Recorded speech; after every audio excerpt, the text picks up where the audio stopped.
Hi hello నమస్తే welcome to our channel TGTV వార్తా కథనాలపై విశ్లేషణ కార్యక్రమం మార్నింగ్ న్యూస్కు స్వాగతం. నేను మీ జర్నలిస్ట్ సత్య.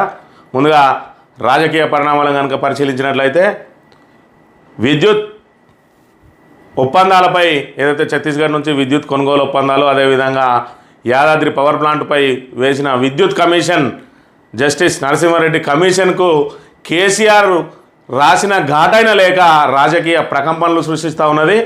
ఒకవైపు ఏదైతే విద్యుత్ కొనుగోలులో ఉన్న నిజానిజాలు, అదేవిధంగా యాదాద్రి పవర్ ప్లాంట్కి సంబంధించిన అంశాలను కూలంకషంగా వివరిస్తూనే మరోవైపు ఏదైతే ఈఆర్సీ లాంటి సంస్థలు, అవి చట్టబద్ధత కలిసిన సంస్థలు, జ్యుడిషియలీ పవర్ ఉన్న సంస్థలు, మరి వాటి ద్వారా జరిగిన లావాదేవీల మీద కమిషన్ ఏ విధంగా వేస్తారు అని చెప్పి ఆయన ప్రశ్నించిన అంశాలకు ఇప్పుడు ప్రభుత్వం సమాధానం చెప్పలేకపోతా ఉన్నది. మరోవైపు జస్టిస్ కమిషన్ ఏదైతే ఉన్నాడో ఆయన దిద్దుబాటు చర్యల్లో పడ్డాడు. ఏదైతే తాను ముందస్తుగా లీకులు ఇచ్చి ఒక కమిషన్ చైర్మన్గా చట్టబద్ధతగా కలిగిన జ్యుడిషియల్ పవర్స్ ఉన్న కమిషన్ చైర్మన్గా కాకుండా ఒక పార్టీ మరి వ్యక్తిలాగా పార్టీ గొంతుకలా మాట్లాడిందని చెప్పి విమర్శలు వెలువెత్తిన నేపథ్యంలో ఆయన దిద్దుబాటు చర్యల్లో పడ్డారు. వాటిని సమీక్షిస్తామని చెప్పి మరి చెప్తున్న పరిస్థితి. మరోవైపు ప్రభుత్వం కోడిగుడ్డు మీద ఈకలు విక్కడానికి ప్రయత్నం చేస్తూ ఉన్నది. ఏదైతే కేసీఆర్ లేఖతోటి మరి పూర్తి స్థాయిలో కేవలం ₹3.90 మరి యూనిట్ చొప్పున మాత్రమే కొనుగోలు చేశామని ప్రభుత్వం చెప్పేటి అని మరి అయితే తప్పుడు ఆరోపణలు అని చెప్పిన నేపథ్యంలో నిన్నటి రోజున ప్రభుత్వం తన తాబేదార్ పత్రికలతో పాటు తన ఏదైతే బాగా ఊదే సోషల్ మీడియాలో ప్రచారం చేయడానికి ఒక అంశాన్ని వదిలింది. అందులో భాగంగా ఏదైతే ట్రాన్స్మిషన్ ఛార్జెస్తో కలిపి మరి తడిసి మోపడైందని చెప్పిన పరిస్థితి. ఒకవైపు ఛత్తీస్గఢ్ నుంచి మరి ఇక్కడికి తెలంగాణకు కరెంటు రావాలంటే అక్కడ కొనుగోలు చేసిన యూనిట్ని ఎంత కొనుగోలు చేసినామో దానికి రవాణా ఛార్జీలు అనేటివి మరి ఖచ్చితంగా కొనుగోలుదారులే చెల్లించుకోవాల్సిన అవసరం ఉంటుంది. ఛత్తీస్గఢ్కును మనకు మరి సంబంధించి ఇక్కడ లైన్లు లేవు కాబట్టి ఆ లైన్ల ద్వారా సరఫరా అయ్యేదానికి చెల్లించే ఛార్జీలను కూడా లెక్కగట్టి దాన్ని తప్పుడు లెక్కలు చూపించే ప్రయత్నం చేసింది. ఏదైతే మరి ఇప్పటికి జ్యుడిషియల్ వేసి అబాస్ పాలైందో మరి ఈరోజు దాని నుంచి మరి ప్రజల లోపల ఏదైతే దీని మీద కేసీఆర్ మీద మరి ఇక్కడ మరిన్ని ఆరోపణలు చేసి ఆ అంశం నుంచి బయటపడడానికి ప్రయత్నం చేస్తున్న అంశాన్ని కూడా మనం ఇక్కడ గమనించవచ్చు.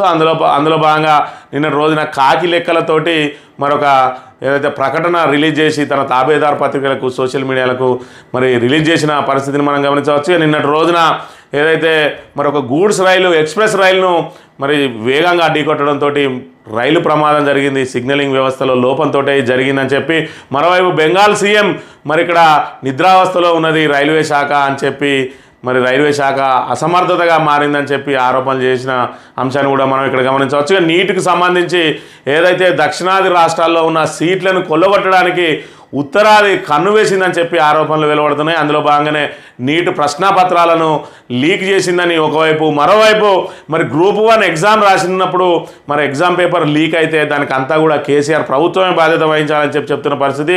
ఈరోజు మాత్రం ఏదైతే నీట్ ప్రశ్నాపత్రం లీక్ అయిందో దానికి సంబంధించి ఏదైతే నిర్వహణ సంస్థదే బాధ్యత అని చెప్తున్న పరిస్థితి. మరి ఇక్కడ నీటికి సంబంధించి నిర్వహణ సంస్థదే బాధ్యత అయినప్పుడు మరి ఇక్కడ ఏదైతే గ్రూప్ 1 పరీక్ష నిర్వహించినప్పుడు దాని నిర్వహణ సంస్థ టీఎస్పీఎస్సీదే బాధ్యత అవుతుంది కదా. అంటే వాళ్ళ వరకు వచ్చేటప్పుడు ఒక తీరు, మరి ఎదుటి రాష్ట్రాల వరకు వచ్చేటప్పుడు ఒక తీరు అయితే కాంగ్రెస్ మాత్రం నీటికి సంబంధించి రాష్ట్ర కాంగ్రెస్ నాయకులు ఎవరు స్పందించడం లేదు. దీని వెనుక మరి ఇచ్చిపుచ్చుకునే ధోరణి ఉన్నదా, లేదంటే మీ తప్పిదాలను మేము ప్రశ్నించాం, మా తప్పిదాలను మీరు ప్రశ్నించకండి అని చెప్పి లోపాయకారి ఒప్పందం ఏదైనా జరిగిందా అని చెప్పి బీఆర్ఎస్ నేతలు తీవ్రంగా ఆక్షేపిస్తున్న అంశాన్ని కూడా మనం ఇక్కడ గమనించవచ్చు. వార్తా కథనాలను కనుక పరిశీలించినట్లయితే ముందుగా నమస్తే తెలంగాణ దినపత్రికలో కరెంటు తీగలపై కాకి లెక్క, విద్యుత్ కావాలట లైన్ ఛార్జీలు ఇవ్వద్దట, లెక్కకు పనికిరాని సర్కారీ లీక్ వీరులు అని చెప్పి కేసీఆర్ లేఖతో ఆత్మరక్షణలో ప్రభుత్వ పెద్దలు ఆరోపణలు డొల్లేనని తేలడంతో కొత్త ఎత్తులు. ఛత్తీస్గఢ్ నుంచి విద్యుత్ కొనుగోలుతో రాష్ట్రానికి 6,000 కోట్ల నష్టం అంటూ తప్పుడు ప్రచారం. ఎక్కడ కరెంటు కొన్నా సరఫరా ఛార్జీలు తప్పనిసరి, దాన్ని నష్టంగా చూపేందుకు అపసోపాలు. యూనిట్ ధర ₹3.90 ఉండగా ఎక్కువగా కొన్నట్టు చూపిస్తూ బురదల్లే ప్రయత్నం జరుగుతూ ఉన్నదని చెప్పి ఇప్పటి వరకు మరి యూనిట్కు బయట రేటు కానీ మార్కెట్ రేటు కంటే ఎక్కువగా చెల్లించిందని చెప్పుకుంటూ వచ్చిన మరి ప్రభుత్వం ఈరోజు కేసీఆర్ లేఖతోటి అది బట్టబయలు కావడంతో నిజమే ₹3.90కే కొన్నారు. కానీ ఏదైతే మరి ఇక్కడ లైన్ ఛార్జీలు ఇచ్చిండ్రో మరి ఆ లైన్ ఛార్జీల సంబంధించి మరి ఇక్కడ నష్టం జరిగిందని చెప్పి కొత్త రాగం ఎంచుకుంటున్న పరిస్థితిని కూడా మనం ఇక్కడ గమనించవచ్చు. దీనికి సంబంధించి కూలంకషంగా సామాన్య ప్రజలకు కూడా అర్థమయ్యే విధంగా ఇక్కడ నమస్తే తెలంగాణ మరి ఇక్కడ ప్రచురించింది. మనం మార్కెట్కి పోతే ఏం చేస్తాం, కావాల్సిన సామాన్లు ఏ దుకాణంలో ఉన్నాయో తెలుసుకుంటాం, ఏమేం కావాలో ఎంచుకుంటాం, వాటి ధర ఎంతో కనుక్కుంటాం, తగ్గించాలని బేరమాడతాం, నచ్చిన వాటిని కొనుక్కుంటాం, బిల్ ఎంత అయిందో లెక్కేసి దుకాణదారుకు డబ్బులు చెల్లిస్తామని. అంటే ఏ విధంగా అయితే మనం మార్కెట్కి పోయి ఒక ఏదైనా వస్తువు కొనుగోలు చేయాలనుకున్నప్పుడు దాన్ని ఏ వస్తువు కొనుగోలు చేయాలో ఎంచుకొని దానికి ధర ఎంతో మరి వాళ్ళు ఏం చెప్తారో మనం ఏమడుగుతామో చెప్పి ఇక్కడ వస్తువును కొనుగోలు చేస్తాం. ఆ తర్వాత ఏం చేస్తాం, కొన్న సామాన్లు ఇంటికి ఎట్లా తీసుకుపోవాలని ఆలోచిస్తాం. ఆటోలోనో ట్రాలీలోనో కిరాయికి మాట్లాడుకుంటాం, ఇంటికి సామాన్లు చేరవేసేందుకు పైసలు ఇస్తాం. ఏదైతే మనం తీసుకున్న సామాను మనకు సంచిలో పట్టేదైతే మనం ఆటోలనో లేదంటే మనం పట్టుకపోయిన బండి విన్నో వస్తాం, బస్సులనో వస్తాం. లేదు సామాను ఎక్కువ సంఖ్యలో ఉంటే మరి దాన్ని ఆటో ట్రాలీనో మరి ఇంకేదైనా వాహనమో మరి అద్దెకు తీసుకుంటాం. ఇది ఎవరికి తెలియని సంగతి, దీనికి ఇంత రాయాలా అనుకుంటున్నారా? మనందరికీ తెలుసు. కానీ రాజకీయ కక్షతో కళ్ళు మూసుకుపోయిన మన రాష్ట్ర ప్రభుత్వం మాత్రం ఇంత చిన్న విషయం కూడా తెలియడం లేదు. అదేమిటో తెలుసుకోవాలంటే మీరు ఈ కథనం చదవాల్సిందే అని చెప్పి ఇక్కడ పిచ్చి కుదిరింది రోకలు తలకు చుక్కండి అన్నాడట వెనకటికి ఒకడు. మన రాష్ట్ర ప్రభుత్వం తీరు కూడా అలాగే ఉంది.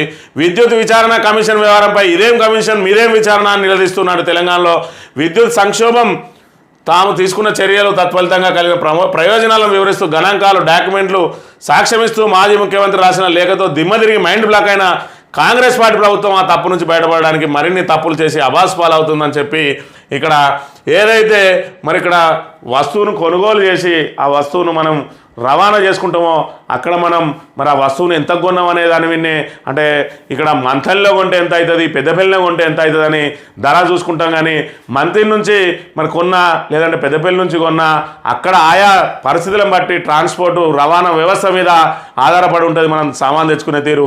అట్లనే ఛత్తీస్గఢ్లో మరి చుట్టుపక్కల మనకు ఎక్కడా కూడా మరి విద్యుత్ అందుబాటులో లేదు. అందుబాటులో ఉన్న ఛత్తీస్గఢ్ నుంచి ఇక్కడ రాష్ట్రం కొనుగోలు చేసింది. మరి బయటి ధర ఏదైతే ఉన్నదో దానికి అనుగుణంగా ₹3.90 టెండర్లు వేసిన దానికంటే తక్కువగా మరి ఇక్కడ ₹3.90 కొనుగోలు చేసింది. ఆ కొనుగోలు చేసిన కరెంటు మరి ఇక్కడ తెలంగాణకు చేరాలంటే ఇక్కడ ఖచ్చితంగా మరి లైన్ ఛార్జీలు చెల్లించాలి. ఆ లైన్ ఛార్జీలను ఇప్పుడు చూపించి మరి ఇవి అదనపు భారం అని మరి అదేవిధంగా కోట్ల నష్టం 6 కోట్ల నష్టం 6,000 కోట్ల నష్టం అని చెప్పి చూపిస్తూ ఉన్నది. ఆ రోజు తెలంగాణలో కరెంటు లేని పరిస్థితి. మరి ఏదైతే ఉమ్మడి ఆంధ్రప్రదేశ్లో తెలంగాణ రాష్ట్రానికి ఉదయం నుంచి సాయంత్రం వరకు పట్టుమని 10 గంటలు కూడా కరెంటు ఇవ్వని పరిస్థితులలో మరి 24 గంటల కరెంటు అందుబాటులోకి తీసుకొచ్చిందంటే ఎన్ని రకాల మరి ప్రయత్నాలు చేస్తే ఆ కరెంటు ఇక్కడ తెలంగాణకు వచ్చింది. 24 గంటల కరెంటు ఇటు వ్యవసాయానికి 24 గంటలు, ఇటు గృహ అవసరాలకు 24 గంటల కరెంటు ఇచ్చిండు అంటే దాని వెనుక కేసీఆర్ కృషి ఎంత ఉన్నదనే విషయాన్ని మరిచి ఈరోజు కాంగ్రెస్ ప్రభుత్వం తెలంగాణకు ఏ రోజు కూడా జై తెలంగాణ అనని వ్యక్తి మరి ఇక్కడ తెలంగాణ ద్రోహి అయిన రేవంత్ రెడ్డి ఈరోజు మరి కేసీఆర్ ఆయన పనులనే ప్రశ్నిస్తూ ఉన్నాడంటే ఈరోజు దయ్యాలు వేదాలు వల్లించినట్టుగా ఉన్నాయి. మరి ఇక్కడ ఉన్న పరిస్థితులు మనం గమనించవచ్చు. 10 ఏళ్ల పాటు కేసీఆర్ చేసిన నిరంతర కృషితోటే ఈరోజు మనం విద్య, వైద్యం, ఉద్యోగం, ఉపాధి, అదేవిధంగా ఏదైతే రైతులకు 24 గంటల కరెంటు, మరి వ్యవసాయానికి మరి ఇక్కడ సాయం, అదేవిధంగా ఒక రైతు చనిపోతే అప్పుల బాధతో చనిపోయిందని చెప్పి తేల్చడానికి అనేక అంశాలు ఉండే.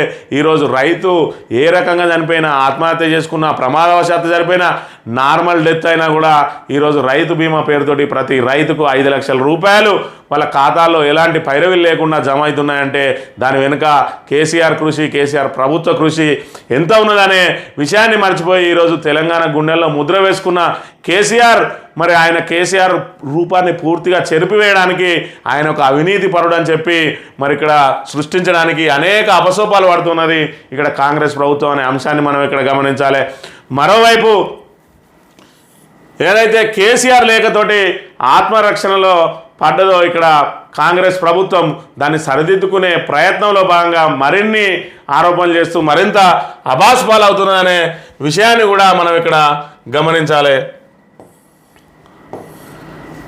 జాబ్ క్యాలెండర్ ఏది? నిరుద్యోగ హామీల అమలేది? 2 లక్షల ఉద్యోగాల భర్తీ ఏమైంది?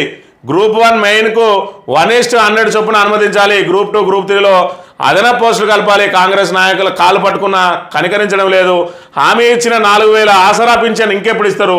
కేసీఆర్ బొమ్మ ఉన్నదని సీఎంఆర్ఎఫ్ చెక్కులు ఆపేశారు. వ్యూస్ కోసం నాయకుని నిబద్ధతను దెబ్బతీయద్దని చెప్పి మరి అయితే నిన్నటి రోజున ప్రభుత్వం ఇచ్చిన హామీల మీద హరీష్ రావు నిన్న మరి ప్రశ్నలు సంధించిండు. ఏదైతే మరి జాబ్ క్యాలెండర్ జాడేది ఏడాదికి 2 లక్షల ఉద్యోగాలు ఇస్తా అన్నారు. ఇప్పటికి 6 నెలలు గడిచిపోయింది, 7వ నెల నడుస్తూ ఉన్నది. మరి వాటి సంగతి ఏమైందని చెప్పి అదేవిధంగా గ్రూప్ 1 మెయిన్కు మరి 1:50 పిలుస్తూ ఉన్నారు.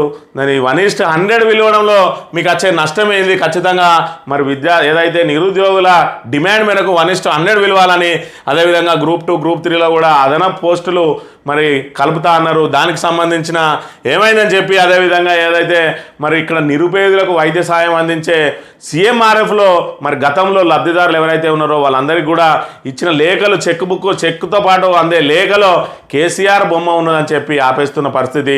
మరి వారందరికీ కూడా న్యాయం జరగాలంటే కేవలం కేసీఆర్ను పూచిగా చూపి వాళ్ళకి నష్టం చేయొద్దు అని చెప్పి చెప్తున్న పరిస్థితి మనం గమనించవచ్చు. నిరుద్యోగుల తరపున ప్రభుత్వానికి సూటిగా 5 డిమాండ్లు. గ్రూప్ 1 మెయిన్కు 1:50 కాకుండా 1:100 చొప్పున అవకాశం కల్పించాలి. గ్రూప్ 2కు 2,000 ఉద్యోగాలు, గ్రూప్ 3కి 3,000 ఉద్యోగాలు అదనంగా కలుపుతామన్న మాట నిలబెట్టుకోవాలి. పరీక్షకు మధ్య 2 నెలల గ్యాప్ ఉండాలి. ఏడాదిలోగా 2 లక్షల ఉద్యోగాలు ఇస్తామని జాబ్ క్యాలెండర్ ప్రకటిస్తామని చెప్పారు. అధికారంలోకి వచ్చి 6 నెలలైనా జాబ్ క్యాలెండర్ విడుదల చేయలేదు. ఆ 2 లక్షల ఉద్యోగాలు ఎలా భర్తీ చేస్తారో చెప్పాలి. 25,000 పోస్టులతో కాకుండా 11,000 పోస్టులతో డిఎస్సిని ఎందుకు ప్రకటించారు? మొత్తం 25,000 పోస్టులతో మెగా డిఎస్సి నిర్వహించాలి అని చెప్పి ఇక్కడ చెప్తున్న పరిస్థితి, మరి డిమాండ్ చేస్తున్న పరిస్థితిని మనం ఇక్కడ గమనించాలి. ఇక్కడ 2 అంశాలను మనం ప్రధానంగా గమనించినట్టయితే, ఒకటి మరి ఇక్కడ ఏదైతే తెలంగాణ ప్రభుత్వం డిసెంబర్ 7వ తేదీన మరి ఇక్కడ కొలువు తీరింది. ఆ 7వ తేదీన కొలువు తీరిన తర్వాత డిసెంబర్ 9న మేము ఇచ్చిన 6 గ్యారంటీల్లో 2 గ్యారంటీలు అమలు చేస్తామని చెప్పి మరి మహాలక్ష్మి పథకంలో 3 అంశాలు ఏవైతే ఉన్నాయో ఒక గ్యారంటీలో ఆ 3 అంశాలను కనుక పూర్తి చేస్తే ఒక గ్యారంటీ పూర్తయినట్టు. కానీ అందులో ఒక అంశాన్ని మరి సబ్ అంశాన్ని తీసుకున్నది. ఏదైతే తక్షణం మరి ప్రభుత్వ ఖజానా మీద భారం పడని అంశాన్ని ఉచిత బస్సు ప్రయాణాన్ని అమలు చేసింది. అదేవిధంగా ఆరోగ్యశ్రీలో మరి 5 లక్షల వరకు ఉన్న వైద్యాన్ని 10 లక్షల వరకు అందజేస్తామని చెప్పి మరి దానికి కూడా ఏదైతే ప్రభుత్వ ఖజానా మీద భారం పడదో దాన్ని అమలు చేసి మేము ఆల్రెడీ 2 గ్యారంటీలు అమలు చేసినామని చెప్తా ఉన్నది. అదేవిధంగా ఏదైతే మన గృహజ్యోతి పథకాన్ని అమలు చేసినామని చెప్పి ఇప్పటివరకు దానిలో లబ్ధిదారులు ఎందరూ మరి దానికి ప్రాతిపదిక అనేది అని లేకుండా ఏదైతే ఎన్నికలకు ముందు 200 యూనిట్ల వరకు ఫ్రీ, 200 యూనిట్ల తర్వాత ఎంత కాలితే అంత బిల్లు కట్టుకొని అని చెప్పారు. ఈరోజు 200 యూనిట్లలోపు వచ్చిన వాళ్ళకి మాత్రమే ఇస్తూ ఉన్నారు. అందులో కూడా పూర్తి స్థాయిలో మరి అర్హులను మరి ఎంపిక చేయలేదు. దాంతోపాటు మరి అదొక గ్యారంటీ అన్నారు, అది గృహ జ్యోతికి సంబంధించి. అదేవిధంగా ఇందిరమ్మ ఇండ్లు అని చెప్పి అట్టహాసంగా మరి ఏదైతే రేపు ఎంపీ ఎన్నికల నోటిఫికేషన్ అత్తదనంగా మరి ఖమ్మంలో పోయి ప్రారంభించిండ్రు. దానికి అతిగతి లేదు, అదొక గ్యారంటీ అమలైందని చెప్పి చెప్తున్న పరిస్థితి. ఈ రకంగా మరి ఉచిత సిలిండర్ అని చెప్పి ఏదైతే 500 రూపాయలకే గ్యాస్ సిలిండర్ అని దానిలో కూడా ఏ ప్రాతిపదికన ఎంపిక చేస్తారు లబ్ధిదారులు ఎవరనేది కూడా తేలకుండా 5 గ్యారంటీలు అమలు చేసినామని చెప్పుకుంటున్న ప్రభుత్వం ఇప్పటి వరకు 5 గ్యారంటీలు అంటే 13 అంశాలను కనుక అమలు చేస్తే 5 గ్యారంటీలు పూర్తవుతాయి. మరి అక్కడ చంద్రబాబు నాయుడును చూసుకున్నట్టయితే మేము రాగానే మెగా డిఎస్సి చేస్తామన్నాడు. అదేవిధంగా పెన్షన్లను మరి 3,000 ఉన్న పెన్షన్ 4,000 చేస్తామని చెప్పిండు. రాగానే వాటిని మరి అమలు చేయడంతో పాటు మెగా డిఎస్సి చేసిండు 17,000 మందికి మెగా డిఎస్సి. అదేవిధంగా రాగానే పెన్షన్లను మంజూరు చేసిండు అని చెప్పినట్టుగానే మరి ఏప్రిల్ నెల నుంచే పెరిగిన పెన్షన్ను ఇస్తామని చెప్పి మరి ఇప్పుడు జూలై నెలలో అంటే ఏప్రిల్, మే, జూన్కు సంబంధించిన 3 నెలల ఏరియర్స్ 1,000 రూపాయలు 3,000తో పాటు ఇప్పుడు కొత్తగా ఇచ్చే 4,000 పెన్షన్ను మరి జూలై నెలలో 7,000 అందజేయడానికి అధికారులకు ఆదేశాలు ఇచ్చిండు. ఇక్కడ చూసుకున్నట్టయితే మెగా డిఎస్సి చేస్తా అని చెప్పిండు. మెగా డిఎస్సిని మరి ఇక్కడ కేవలం 11,000 పోస్టులతోటే మెగా డిఎస్సి వేసిన పరిస్థితి. మరి 25,000 పోస్టులకు మెగా డిఎస్సి వేస్తా అని చెప్పి 11,000 పోస్టులతోటే వేసిన పరిస్థితి. అదేవిధంగా ఏరియర్స్ మాట దేవుడెరుగు, కనీసం ఇప్పటి నుంచి అయినా మాకు పెన్షన్ అమలు చేయండి. 2,000 పెన్షన్ను 4,000 చేస్తా అని చెప్పిండు. మరి అదే 2,000 పెన్షన్ చేస్తాను. అప్పుడు కేసీఆర్ ప్రభుత్వంలో 2,016 రూపాయలు వచ్చేది. ఆ 16 రూపాయలు కూడా కట్ చేసి 2,000 ఇస్తాను. 4,000 ఎప్పుడు అమలు చేస్తారని చెప్తున్న పరిస్థితి. ఇక్కడ ఏదైతే ప్రజలకు మరి ఆ నేరుగా ఆర్థిక లబ్ధి జరగని హామీలను అమలు చేస్తూ ఉన్నారు. మరి ఇక్కడ ప్రజలకు నేరుగా అదేవిధంగా నిరుద్యోగులకు నేరుగా మరి లబ్ధి జరిగే అంశాలను మాత్రం వదిలేసిండ్రు. మరి మెగా డిఎస్సిని ఆపేసిండ్రు. 30,000 ఉద్యోగాలు ఇచ్చినామని మాత్రం చెప్పుకుంటా ఉన్నాడు. ఇప్పటి వరకు ఒక నోటిఫికేషన్ వేయలేదు, ఒక రాత పరీక్ష జరగలేదు, ఒక ఎంపిక పరీక్ష జరగలేదు. 30,000 ఉద్యోగాలు ఇచ్చినామని చెప్పి ప్రజలను మభ్యపెట్టే ప్రయత్నం చేస్తూ ఉన్నాడు. గత ప్రభుత్వంలో ఏదైతే నియామకాలు పూర్తయి నియామక పత్రాల కోసం వెయిట్ చేస్తూ ఉన్నారో ఆ నియామక పత్రాలు ఇచ్చి గంధమాదే అని చెప్పుకుంటున్న రేవంత్ రెడ్డి మరి ఇక్కడ ఇచ్చిన హామీలలో ఇటు ఏదైతే పెన్షన్దారులు ఎదురు చూస్తూ ఉన్నారు, ఇంకెప్పుడు ఇస్తారు పెన్షన్ అని. మరోవైపు నిరుద్యోగులు అయితే రోడ్లెక్కిన పరిస్థితిని కూడా మనం గమనించవచ్చుగా. ఏదైతే ఆశా వర్కర్లకు మరి 1వ తేదీనే జీతం ఇస్తాను మేము, అంగన్వాడీలకు ఆశా వర్కర్లకు అది మొత్తం ఓవరాల్గా ప్రభుత్వ ఉద్యోగులందరికీ మరి 1వ తేదీన మేము వేతనాలు ఇస్తున్నామని ఘనంగా గొప్పగా చెప్పుకునే రేవంత్ ప్రభుత్వం ఇక్కడ ఆశా వర్కర్లు అంగన్వాడీలకు మరి జీతాలు రావడం లేదని రోడ్లెక్కుతున్న పరిస్థితి. ఆశా వర్కర్లు అయితే 3 నెలల నుంచి జీతాలు వస్తలేవు. మరోవైపు అర్హత పరీక్ష పెడతాను, అర్హత పరీక్షలు ఎందుకు, మాకు ఖచ్చితంగా మరి 18,000 జీతం మినిమం వేజ్ ఇస్తా అన్నారు, ఇవ్వాలి అని చెప్పి డిమాండ్ చేస్తూ రోడ్లెక్కిన పరిస్థితిని కూడా మనం ఇక్కడ గమనించవచ్చు. ఇకపోతే ఏదైతే మరి పార్లమెంటరీ నేతగా ఉన్నాడో బీఆర్ఎస్ పార్లమెంటరీ నేత కేశవరావు కాంగ్రెస్ పార్టీ తీర్థం పుచ్చుకొని తన సావిగా కాంగ్రెస్తో అని చెప్పి ఏవైతే ప్రకటించినో మరి ఆయనని ఇక్కడ పార్లమెంటరీ నేతగా రాజ్యసభ పక్షాన పార్లమెంటరీ పార్టీ నేతగా ఆయనను తొలగించి ఆయన స్థానంలో నిన్నటి రోజున మరి కేసీఆర్ సురేష్ రెడ్డిని పార్లమెంటరీ నేతగా రాజ్యసభలో మరి ఆయనను ఎంపిక చేసి మరి ఆ పార్లమెంటరీ కార్యదర్శికి నిన్నటి రోజున పత్రం పంపించిన అంశాన్ని ఇక్కడ మనం గమనించవచ్చు. నీట్గా చీటింగ్, ఎన్డీఏ పాలిత రాష్ట్రాల్లో అక్రమాల డొంక. గుజరాత్ బీహార్లో పేపర్ లీక్ మూలాలు రుజువు, లక్షలు దండుకొని అంగడి సరుకుగా ప్రశ్నపత్రం. 24 లక్షల మంది విద్యార్థుల జీవితాలతో చెలగాటం. 10 రోజుల ముందు ఎన్నికల ఫలితాల రోజే రిజల్ట్. అవకతవకల నుంచి దృష్టి మళ్లించేందుకైనా ఈ ప్లాను. చివరకు అక్రమాలు జరిగినట్టు ఒప్పుకున్న కేంద్ర మంత్రి అని చెప్పి ఏదైతే మరి ఇక్కడ నీటు 24 లక్షల మంది మరి దేశవ్యాప్తంగా 24 లక్షల మంది భవిష్యత్తు మరి ఆధారపడి ఉండే ఒక ప్రవేశ పరీక్ష మరి డాక్టర్ కావడం అనేది కొన్ని కలలుగా మరి ఇక్కడ విద్యార్థులందరూ కూడా మరి ఆ నీట్కు ప్రిపేర్ అయ్యి మరి ఎంతో మరి ఎదురుచూపులతోటి ఎంతో మరి ఇక్కడ ఆత్మస్థైర్యంతో వాళ్ళు ఖచ్చితంగా మేము డాక్టర్లు కావాలని చెప్పి మరి నిబద్ధతతోటి చదువుకొని ఈరోజు నీట్ ఎగ్జామ్ రాస్తే మరి ఇక్కడ ఉత్తరాది రాష్ట్రాలు ఇక్కడ గుజరాత్ బీహార్ లాంటి రాష్ట్రాల్లో పేపర్ లీక్ చేసి మరి వాళ్ళు మరి బై మార్కులు తెచ్చుకొని ఇక్కడ తెలుగు రాష్ట్రాలు అదేవిధంగా దక్షిణాది రాష్ట్రాలలో మరి సీట్లు కొట్టేయడానికి ప్రయత్నం చేస్తున్నారు. ఒకవైపు మరి దేశవ్యాప్తంగా చూసుకున్నట్టయితే ఇటు తెలంగాణలో అయితేంది, అటు ఆంధ్రప్రదేశ్లో అయితేంది, ఇటు కర్ణాటక అదేవిధంగా తమిళనాడులో మరి ఇక్కడ వైద్య విద్యకు మరి బ్రహ్మాండమైన ఫ్యాకల్టీ ఉంటుంది, పటిష్టంగా ఉంటుందని చెప్పిన నేపథ్యంలో మన తెలుగు విద్యార్థులు కానీ దక్షిణాది విద్యార్థులు కానీ మరి ఎంబీబీఎస్ చదవడానికి ఉత్తరాది రాష్ట్రాలకు వెళ్ళరు. పూర్తి స్థాయిలో ఓపెన్ కేటగిరీ మరి 15% ఉంటుంది. ఆ 15% ఉత్తరాది వాళ్ళు వచ్చి ఇక్కడ మన దగ్గర వినియోగించుకుంటున్నారు తప్ప మన వాళ్ళు ఎవ్వరు కూడా ఉత్తరాదికి వెళ్ళి చదవడానికి ఆసక్తి చూపడం లేదు. ఈ నేపథ్యంలో మరి ఆ 15% కోటా కొట్టేయాలని చెప్పి ఇక్కడ మరి ఏదైతే నీటు పేపర్ లీక్ చేసుకొని మరి ఇక్కడికి వచ్చి పాగా వేస్తున్న పరిస్థితి మనం గమనించవచ్చు. ఈ నేపథ్యంలో మరి ఎన్నికల రిజల్ట్ వచ్చిన రోజే మరి హడావిడిగా నీట్ రిజల్ట్ రావడంతో మరి ఇక్కడ మ్యాచ్ ఫిక్సింగ్గా జరిగింది. దీనికి ప్రభుత్వం నుంచి కూడా మరి కొంతమంది పెద్దల సాయం ఉన్నదని చెప్పి కూడా ఇక్కడ ఆరోపణలు వెలువడుతున్న పరిస్థితులలో మరి నీటి మీద నీడలు మరి ఇక్కడ కమ్ముకున్న అంశాన్ని కూడా మనం ఇక్కడ గమనించవచ్చు. నామినేటెడ్ పోస్టుల్లో ప్రతిస్పందన, అనర్హులకు ఇచ్చారంటూ కాంగ్రెస్ నాయకుల నుంచి ఫిర్యాదు. పనితీరు బిట్టి ఇవ్వాలన్న అధిష్టానం, ప్రకటిత జాబితాలో మార్పులు, తాను గ్రీన్ సిగ్నల్ ఇచ్చాకే జీవోలు ఇవ్వాలంటూ దీపాదాస్ మెలిక అని చెప్పి ఇక్కడ నామినేటెడ్ పోస్టుల విషయంలో ఇక్కడ మరి మెలికబడ్డట్టుగా ఇక్కడ మనం గమనించవచ్చు. కేంద్ర తీరు దారుణం, నీటిపై 24 లక్షల మంది విద్యార్థుల ఆందోళన, పేపర్ లీక్ సమస్య కాదంటున్నట్టు మాట్లాడుతున్నారు. కేంద్ర మంత్రి ప్రధాన వ్యాఖ్యలపై కేటీఆర్ ఆగ్రహం అని చెప్పి మరి ఏదైతే 24 లక్షల విద్యార్థుల మరి భవిష్యత్తుకు ఆధారపడి ఉన్న నీటు ఏదైతే ప్రశ్నపత్రాలు పేపర్ లీక్ అయినాయో అది పెద్ద సమస్య కాదన్నట్టుగా మాట్లాడుతున్నానని చెప్పి కేంద్రం తీరు మీద మరి ఆగ్రహం వ్యక్తం చేసిండు బీఆర్ఎస్ వర్కింగ్ ప్రెసిడెంట్. ఇక్కడ చూసినట్టయితే బెంగాల్లో రైలు ప్రమాదం, ఎక్స్ప్రెస్ ఢీకొన్న గూడ్స్ రైలు, 9 మంది మృతి, 41 మంది గాయాలు, పట్టాలు తప్పిన 3 ఎక్స్ప్రెస్ బోగీలు, సిగ్నలింగ్ వైఫల్య ప్రమాదానికి కారణం. ఘటనపై సిఆర్ఎస్ దర్యాప్తు ప్రారంభం, అనాథగా మారిన రైల్వే శాఖ అంటున్న మమతా బెనర్జీ. ఏదైతే మరి ఇక్కడ ముందు ఎక్స్ప్రెస్ వెళ్ళిందో ఆ ఎక్స్ప్రెస్కు మరి సిగ్నల్ పూర్తి స్థాయిలో ఆ ఎక్స్ప్రెస్ ఏదైతే మరి అనుకున్న స్థానానికి చేరకముందే దాని వెనకాలే ఇక్కడ గూడ్స్ రైలు అతివేగంగా వచ్చి ఢీకొనడంతో సుమారు 9 మంది నుంచి 15 మంది వరకు మరణించిన, అదేవిధంగా 41 మంది గాయాలంటున్నారు. కానీ సుమారు 100 మందికి గాయాలైనట్టుగా తెలుస్తూ ఉన్నది. మరి పూర్తిగా అనాథగా మారింది రైల్వే శాఖ అని చెప్పి మమతా బెనర్జీ బెంగాల్ ముఖ్యమంత్రి తీవ్ర ఆరోపణలు చేసింది. దీనికి ఖచ్చితంగా మరి ప్రభుత్వ వైఫల్యమే కారణం, అంటే దాని మీద పట్టు లేకపోవడమే కారణం అన్నట్టుగా ఆమె వ్యాఖ్యలను చూసినట్టయితే మనం ఇక్కడ గమనించవచ్చు.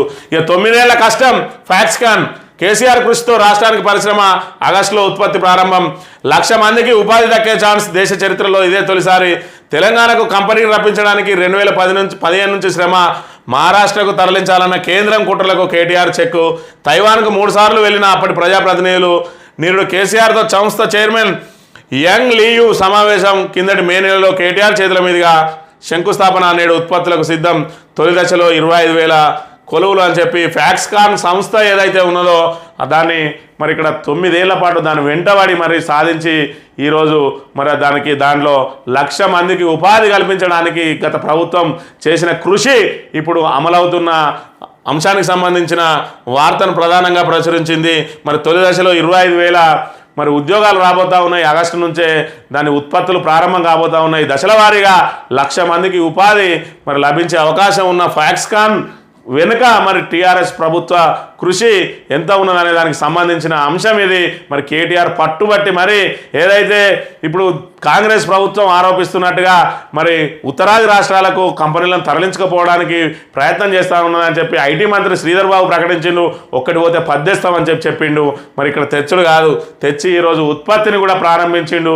దీన్ని కూడా మహారాష్ట్రకు తరలించకపోవడానికి బీజేపీ ప్రభుత్వం ప్రయత్నించినప్పటికీ కూడా పట్టుబట్టి మరి తీసుకొచ్చి ఈరోజు ఇక్కడ మరి పరిశ్రమలను స్థాపించి ఆగస్టులో ఉత్పత్తులు కూడా ప్రారంభం కాబోతున్నాయి. దాని ఫలాలు కూడా ఆగస్టు నెలలో అందబోతా ఉన్నాయి. నేను చెప్పుకున్నట్టుగా ఏదైతే ఆగస్టు గుదిబండగా మారుతా ఉన్నదో ఆగస్టు నెలలో కొన్ని మరి మంచి పనులు కూడా జరగబోతున్నాయి అన్నదానికి దీన్ని నేను నిదర్శనంగా తీసుకోవచ్చు. తెలంగాణ దినపత్రికను కనుక పరిశీలించినట్లయితే యూటర్న్ చీఫ్ మినిస్టర్, ప్రజాపాలనలో అన్ని తప్పటడుగులే, విమర్శలు రాగానే యూటర్న్ తీసుకుంటున్న సీఎం, తన తప్పులకు వేరొకరిని బలి చేస్తున్న రేవంత్, మంచి జరిగితే తనకు, చెడు జరిగితే అవతలపై నెట్టేసే బాబతు, ఏపీ ఉద్యోగుల ఫైల్, జగన్ నిర్మాణాల కూల్చివేత, రుణమాఫీ, ఇలా ఎన్నో సీఎం రేవంత్కు తెలియకుండానే జరుగుతున్నట్టుగా కవరింగులు, ఆ తర్వాత అధికారులపై చర్యలంటూ వార్నింగులు, పాలనా వైఫల్యాలను ఇతరులపైకి నెట్టేస్తున్న వైనం అని చెప్పి ఏదైతే మరి రేవంత్ రెడ్డి ప్రభుత్వం ప్రజాపాలన ఏ విధంగా ఉన్నదనంటే తాను తీసుకుపోయే నిర్ణయాన్ని ముందుగా తన తాబేదారు పత్రికల ద్వారా లీకులు ఇస్తూ ఉన్నాడు. ఆ లీకులతోటి మరి ప్రజల నుంచి మరి విమర్శలు, వ్యతిరేకత వ్యక్తమైతే అక్కడ దాన్ని వెనక్కు తగ్గుతున్న పరిస్థితిని మనం ఇక్కడ గమనించవచ్చు. అందులో భాగంగానే మరి ఏపీ నుంచి సుమారు 1,300 మంది ఉద్యోగులు మరి ఇక్కడికి మన రాష్ట్రానికి రాబోతా ఉన్నారు. గత 10 సంవత్సరాలుగా కూడా కేసీఆర్ వారిని తీసుకోవడానికి నిరాకరించిండు. మా దగ్గర మా ఉద్యోగులను నియమించుకుంటాం, మాకు ఏపీ ఉద్యోగులు అవసరం లేదని చెప్పి మళ్ళీ రేవంత్ రెడ్డి రావడంతో అది వచ్చిన తర్వాత 6 నెలల తర్వాత, అంటే చంద్రబాబు నాయుడు అక్కడ కొలువు తీరిన తర్వాత ఇక్కడ మళ్ళీ ఫైల్ సీఎం ముందుకు వచ్చింది అని అంటే మరి దీనికి సంబంధించి కూడా ఫైల్ వచ్చిన వెంటనే మరి లీకులు ఇచ్చిండు. దీని మీద ఏమైనా వ్యతిరేకత వస్తుందా, గుట్టు చప్పుడు కాకుండా చేద్దామా అని చెప్పి దీని మీద కూడా తీవ్రంగా వ్యతిరేకత వచ్చింది. దాంతోపాటు జగన్ ఇంటి ముందట ఏదైతే అక్రమ కట్టడాలని చెప్పి కూల్చివేసిండు. ఆ తర్వాత దాని మీద కూడా తీవ్ర వ్యతిరేకత వ్యక్తమైన నేపథ్యంలో మరి అది సీఎంకు తెలియకుండానే జరిగిందని చెప్పి అక్కడ ఉన్న అధికారిని బదిలీ చేసి చేతులు దులుపుకున్న పరిస్థితిని మనం ఇక్కడ గమనించవచ్చు. దాంతోపాటు రుణమాఫీ కూడా ఇప్పుడు చేస్తాం అప్పుడు చేస్తామని చెప్పి మరి లీకులు ఇచ్చుకుంటూ మరి డిసెంబర్ 9నే చేస్తా అన్న రుణమాఫీని వాయిదాలేస్తూ ఆఖరికి ఎంపీ ఎన్నికలలో ఇంకా వాయిదా నమ్మే పరిస్థితి లేదని చెప్పి కనబడ్డ దేవుని మీద అలా ఒట్టేసి ఆగస్టు 15 పెట్టుకొని ఇప్పుడు మరి మెడ మీద కత్తి పెట్టుకున్న పరిస్థితిని కూడా మనం ఇక్కడ గమనించవచ్చు. ఈ రకంగా మరి ఏం జరిగినా కూడా మరి ఒక పరిపాలనలో ఖచ్చితంగా మరి ఆయన సరైన నిర్ణయం తీసుకొని ముందుకు సాగకుండా కేవలం లీకుల మీద ఆధారపడి మరి ఇక్కడ లీకు వీరుడుగా ఆయన పేరు తెచ్చుకుంటున్న అంశాన్ని కూడా మనం ఇక్కడ గమనించవచ్చు. ప్రతిదీ లీకులు ఇచ్చుకుంటూ మరి దాన్ని ఇంకా కూడా గత ప్రభుత్వం మీద నెపాన్ని నెట్టి గత ప్రభుత్వం మీద ఆరోపణలు చేస్తూ పబ్బం గడుపుకుంటున్న విషయాన్ని మనం ఇక్కడ గమనించాల్సి ఉంటుంది. ఇక ఘోర రైలు ప్రమాదం 15 మంది మృతి అని చెప్పి రైలు ప్రమాదానికి సంబంధించిన అంశాన్ని ప్రధానంగా ప్రచురించింది. కేబినెట్ విస్తరణపై రేవంత్కు భయం ఎందుకు? సీఎం రేవంత్ దగ్గరే కీలక శాఖలు హోంశాఖ, విద్యా, మున్సిపల్ శాఖలకు మంత్రులేని ఇంకెన్ని రోజులు ఇలా కాలయాపన. పీసీసీ చీఫ్ పదవిపై తేలిన పంచాయతీ, మంత్రివర్గ విస్తరణపై ఆశలు బోలెడు కానీ కనుకరించని రేవంత్ రెడ్డి అని చెప్పి కేబినెట్ విస్తరణ చేసేందుకు సీఎం రేవంత్ రెడ్డి భయపడుతున్నారా? పీసీసీ చీఫ్ పేరు ప్రకటించిన తర్వాతే కేబినెట్ విస్తరణ ఉంటుందా? కీలక శాఖలకు మంత్రులు లేకుండా ఇంకెన్ని రోజులు పాలన? ఈ ప్రశ్నలకు బహుశా కాంగ్రెస్ పార్టీలో కూడా సరైన సమాధానం లేదేమో. ప్రభుత్వం ఏర్పడి 7 నెలలు గడుస్తున్న రాష్ట్రానికి హోంమంత్రి లేడు. స్కూళ్ళు, కాలేజీలు రీఓపెన్ అయినా విద్యాశాఖ మంత్రి కనవాడు. ఆ శాఖలను తన దగ్గరే పెట్టుకొని సీఎం రేవంత్ రెడ్డి ఏం చేస్తున్నట్టు? రాష్ట్రంలో హింసాత్మక సంఘటనలు చోటు చేసుకుంటున్న ఏకంగా డిపార్ట్మెంటు యాప్ను హ్యాక్ చేస్తున్న దానిపై స్పందించే మంత్రి ఎక్కడ అంటే ఆన్సర్ ఇచ్చేవారు లేరు. ఇక విద్యా సంవత్సరం మొదలైన సమీక్ష చేసే మినిస్టర్ లేడంటే ఈ పాలనను ఏమనాలని చెప్పి మరి గత ప్రభుత్వంలో నెల రోజులు దాటినా కూడా మంత్రివర్గం ఏర్పాటు చేయలేదు. మరి ఒక్కడే ముఖ్యమంత్రి ఒక్కడే మరి ఇక్కడ ఒక హోమ్ మినిస్టర్ను నియమించుకొని పరిపాలన చేసిండు. మేము రాగానే వెంటనే మంత్రులు నేసినామని చెప్పిండు. ఇప్పటికీ ఇంకా 6 శాఖలు 6 మంత్రి స్థానాలు ఖాళీగా ఉన్నాయి. అయినప్పటికీ కూడా మరి మంత్రివర్గ విస్తరణ చేస్తలేడు. ఇప్పటి వరకు మరి ఎంపీ ఎన్నికలను బూచిగా చూపెట్టిండ్రు. మరి ఎంపీ ఎన్నికల కోడ్ కూడా మూసింది. అయినా మంత్రివర్గ విస్తరణ వెనుకడుగేస్తా ఉన్నాడు. అందులో భాగంగా కీలక శాఖలు కూడా మరి ముఖ్యమంత్రి దగ్గరనే ఉన్నాయి. శాంతి భద్రతలకు సంబంధించి హోంశాఖ ఆయన చేతుల్లోనే ఉన్నది. అదేవిధంగా ప్రధానంగా మరి విద్యాశాఖ కూడా ఆయన చేతుల్లోనే ఉన్నది. ఇటు విద్యాశాఖకు సంబంధించి మరి సర్కారు స్కూళ్ళల్లో ఇబ్బందులు అవుతున్నాయి, కాలేజీలలో ఇబ్బందులు అవుతున్నాయి. వాటిని సమీక్షలు చేయడానికి మరి మళ్ళీ ముఖ్యమంత్రి చేయాల్సిన పరిస్థితి. అదేవిధంగా శాంతి భద్రతలు కూడా అదుపు తప్పినాయి. మరి రోజు అల్లకల్లోలం జరుగుతుంది ఇక్కడ తెలంగాణ ప్రాంతంలో. అయినప్పటికీ కూడా మరి హోమ్ మినిస్టర్ను నియమించకుండా ఆయన చేతుల్లో పెట్టుకున్న పరిస్థితికి సంబంధించి మరి ఇక్కడ తీవ్ర విమర్శలు వ్యక్తమవుతున్నాయి. ఇక కాంగ్రెస్ పార్టీ మరి నాయకుల అత్యుత్సాహం చూస్తే ఇక్కడ కేవలం కాంగ్రెస్ అంటే ఖాన్గ్రెస్ అంటే ఖాన్లకు సంబంధించిన గ్రెస్ ఏదైతే ఖచ్చితంగా మరి ముస్లిం పక్షపాతిగా ఉంటుంది. కాంగ్రెస్ ముస్లింల ప్రయోజనాల కోసమే కొట్లాడుతుందని చెప్పి ఏదైతే ఎన్నికల్లో మరి ఇక్కడ మరి ప్రధాని మోడీ తీవ్ర ఆరోపణలు చేసిండో ఇక్కడ కాంగ్రెస్ ఇండియా కూటమి కనుక వచ్చే ఉంటే మీ మెడలో పుస్తకాలు కూడా గుంజుకొని మరి ముస్లింలకు ఇస్తారని చెప్పి ఆయన తీవ్ర ఆరోపణలు చేసిండో. మరి వీళ్ళ పనులు కూడా అదే విధంగా ఉంటున్నాయి. బక్రీద్ రోజు ఆవు ఫోటోతో శుభాకాంక్షలు అని చెప్పి మరి బక్రీద్ రోజు ఖచ్చితంగా మరి ఏదైతే ఆవులను మరి వధిస్తారు అని చెప్పి ఇక్కడ తీవ్రంగా మరి మీరు ఆవులను వధించవద్దు, మరి సామరస్యంగా ఉండండి అని చెప్పి మేధావులందరూ కూడా వాళ్ళకు సూచనలు చేస్తూ ఉంటే కాంగ్రెస్ వాళ్ళు మాత్రం ఆవు ఫోటోలతోటి మరి ఇక్కడ శుభాకాంక్షలు తెలిపి మీరు ఆవులను చంపుకొని తినండి, మాకేం అభ్యంతరం లేదన్నట్టుగా వీళ్ళు శుభాకాంక్షలు తెలిపిన అంశానికి సంబంధించి నిన్న వాళ్ళు పెట్టిన పోస్టులు మరి సోషల్ మీడియాలో వైరల్గా మారినాయి. నెటిజన్లు కూడా తీవ్రంగా ఆక్షేపించిండ్రు. గోవధను ఏ విధంగా మీరు సమర్థిస్తూ ఉన్నారు, ఇదేం పద్ధతి అని చెప్పి ఇక్కడ ఉత్తమ్ కుమార్ రెడ్డి భార్య ఉత్తమ్ పద్మావతి, అదేవిధంగా మరి ఖమ్మం ఏదైతే ఆ కుంభం మరి ఈయన పేరు కుంభం అనిల్ కుమార్ రెడ్డి, మరి ఈయన కూడా నిన్నటి రోజున ఆవు ఫోటోలతోటి ఇక్కడ శుభాకాంక్షలు తెలియజేసిన నేపథ్యంలో మరి ఇక్కడ ముస్లింల కోసం హిందువుల మనోభావాలను దెబ్బతీస్తారని చెప్పి నెటిజన్లు తీవ్రంగా విమర్శలు వచ్చిన నేపథ్యంలో ఈయన మరి కుంభం అనిల్ కుమార్ రెడ్డి నిన్నటి రోజున మరి క్షమాపణలు చెప్తూ వీడియో కూడా రిలీజ్ చేసిన పరిస్థితి. ఇది కాంగ్రెస్ నాయకుల అత్యుత్సాహం.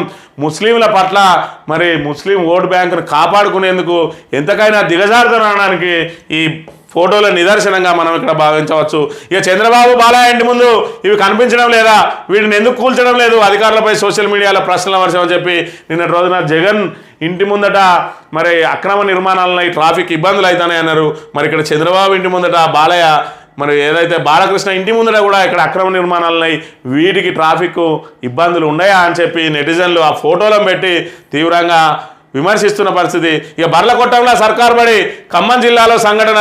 రాష్ట్రంలో సర్కార్ బడులు బర్ల కొట్టాలుగా మారిపోయాయి. చదువు చెప్పాల్సిన చోట బర్రెలు కనిపిస్తున్నాయని చెప్పి ఒకవైపు మరి ఇక్కడ పాఠశాలలు పునఃప్రారంభమైనాయి. అయినా బర్ల కొట్టాలుగా ఉన్నా కూడా ప్రభుత్వం ఎలాంటి చర్యలు తీసుకుంటలేదని చెప్పి నిన్న ప్రధానంగా ప్రచురించింది. సాక్షి దినపత్రిక విషయానికి వస్తే బేషరతుగా వస్తారా? కాంగ్రెస్లో బీఆర్ఎస్ ఎమ్మెల్సీల చేరికపై రాజకీయ వర్గాల్లో చర్చ.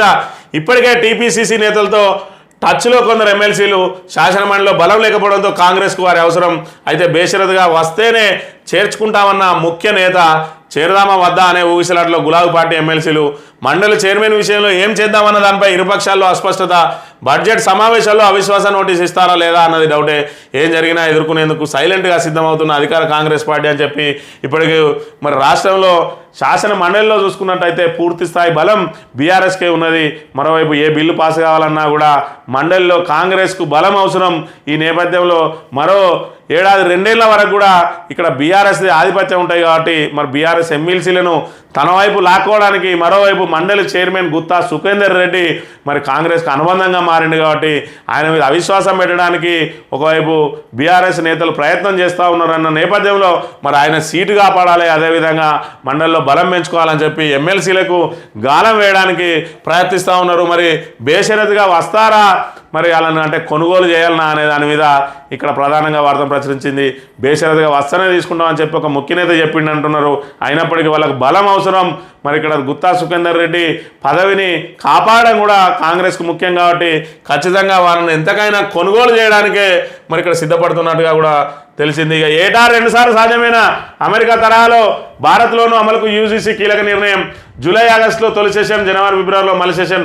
సన్నద్ధత కోరుతూ వర్సిటీలు ఉన్నత విద్యా సంస్థలకు యూజీసీ లేఖ అని చెప్పి ఏదైతే మరి ఇక్కడ ఇంజనీరింగ్ కాలేజీలలో మరి 2 సెషన్లను ప్రారంభించడానికి ఏదైతే అమెరికా, యూరప్ దేశాలలో మరి విద్యా సంవత్సర ప్రారంభం మరి ఒకటే సెషన్ కాకుండా 2 సెషన్లుగా ఇటు జూలై ఆగస్టు నెలలో తొలి సెషను, అదేవిధంగా జనవరి ఫిబ్రవరిలో 2వ సెషను.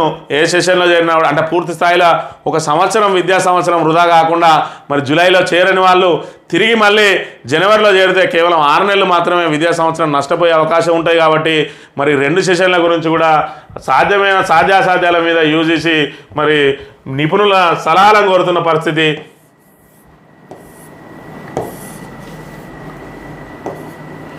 కాళ్ళ మీద పడినా కనకరించడం లేదు. గ్రూప్ 1 సహా నిరుద్యోగుల డిమాండ్లన్నీ నెరవేర్చాలి. నీట్ లీకేజ్పై కిషన్ రెడ్డి, బండి సంజయ్ స్పందించాలి అని చెప్పి హరీష్ రావు డిమాండ్ చేసిండ్రు. ఏదైతే మరి గ్రూప్ 1 నిరుద్యోగులు కానీ మిగతా వాళ్ళు కానీ మరి వాళ్ళ అంశాలకు సంబంధించి మరి ఇక్కడ ఏదైతే మరి గ్రూప్ 2లో గ్రూప్ 3లో మరిన్ని పోస్టులను పెంచాలి అని చెప్పి, అదేవిధంగా 1:50 కాకుండా 1:100 మరి పిలవాలి అని చెప్పి మరి ఇక్కడ డిమాండ్ చేస్తూ మరి ఆఖరికి ప్రజాపాలన కోసం ఆ ప్రజాభవన్కు వెళ్ళి మరి అక్కడ కలిసిన చిన్నారెడ్డి కాళ్ళ మీద పడ్డా కూడా కనికరించలేదు. ఇది కాంగ్రెస్ ప్రజాపాలన అని చెప్పి ప్రశ్నిస్తున్న పరిస్థితి. అదేవిధంగా నీట్ లీకేజ్ మీద మరి రాష్ట్రంలో ఉన్న కేంద్ర మంత్రులు ఇక్కడ బండి సంజయ్ కానీ కిషన్ రెడ్డి గారి స్పందించాలని చెప్పి కూడా డిమాండ్ చేస్తున్న పరిస్థితిని గమనించాలి. 12 ఏళ్ల తర్వాత గ్రూప్ 1 పెట్టింది మేమే. ఆశా వర్కర్ల గురించి మాట్లాడే అర్హత బీఆర్ఎస్ నేతలకు లేదు. హరీష్ రావు, కేటీఆర్లకు మంత్రి శ్రీధర్ బాబు కౌంటర్ అని చెప్పి